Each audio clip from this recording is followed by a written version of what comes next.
It is indeed a beautiful afternoon at Winnipeg Stadium. Other guys have played longer and had more points and things like that in a single season. But Dave, when it came time to make the one to win the game, he made it. I grew up in Great Britain. My parents split when I was 11 years old, and there were 4 kids. We emigrated to Canada in 1974, and in 1976 I started playing high school football in Burlington, Ontario, and played for 2 years. My first love at that point was soccer. It was a natural transition to move over to kicking a football. My dad was a huge influence when it comes to my sports background. My father was a professional soccer player in Britain. My father pushed hard when it came to sports.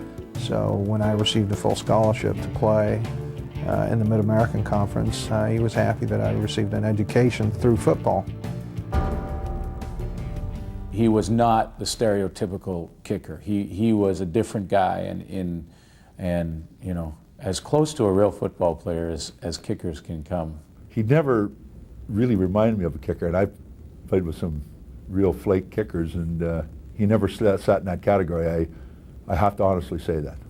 In one of our first practices, you know how kickers always take their steps backwards and they plan it out like they're some kind of robot?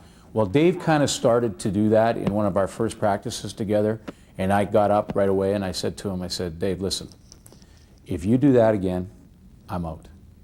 And you can find another holder. Because I wasn't going to go through all that stuff every kick. I said, just go stand back there and step up and kick the thing and stop acting like it's some sort of, you know.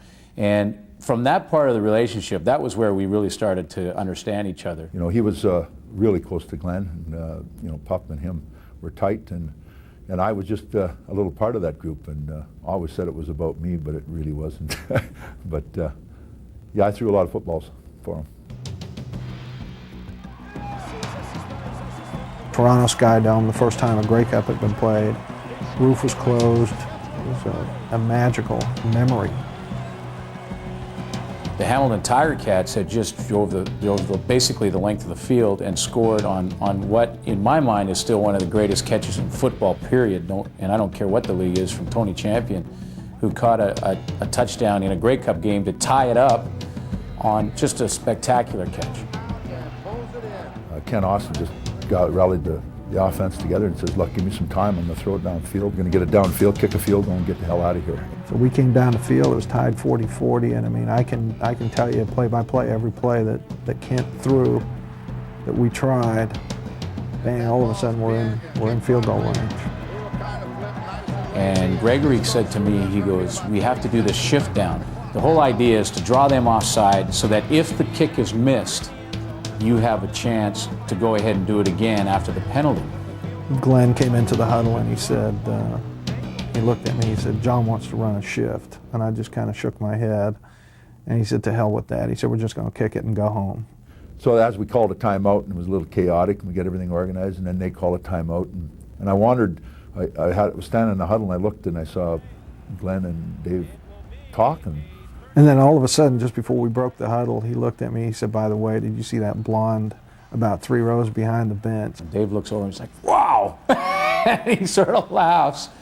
Dave's just looking at her, and Suter's pointing her out, and I looked at those 2 guys and I said, look, I said, I'm going to throw it, and when you touch it, Pup, it's your problem. And he said, well, when I pin it, it's his problem. I mean, it was a 35-yard field goal. Those posts get a little narrow in those situations. It's up. And then the feeling of that ball going through the uprights was one that I still, this many years later, have not been able to find the words to describe.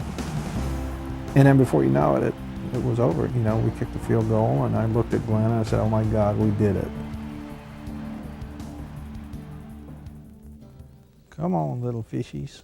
Newly married, and my wife is Connie. I'm a fishing We guy. live in Paris Crossing, Indiana, which is about an hour guess north of why not. Louisville, Kentucky. He's the nicest man I've ever met. He's just a nice person. He's a great guy, very honest, very disciplined and determined, but just a nice guy. It's top of the hour, 8 o'clock on the way this hour. Tim McGraw, Terry Clark, latest from Montgomery Gentry and Nice One. And we'll kick it all off with solid country gold from Shania Twain on 93.7 FM, The Duck. The Duck, 93.7. My wife's daughter and son-in-law own and manage 3 radio stations. Duck Country weather.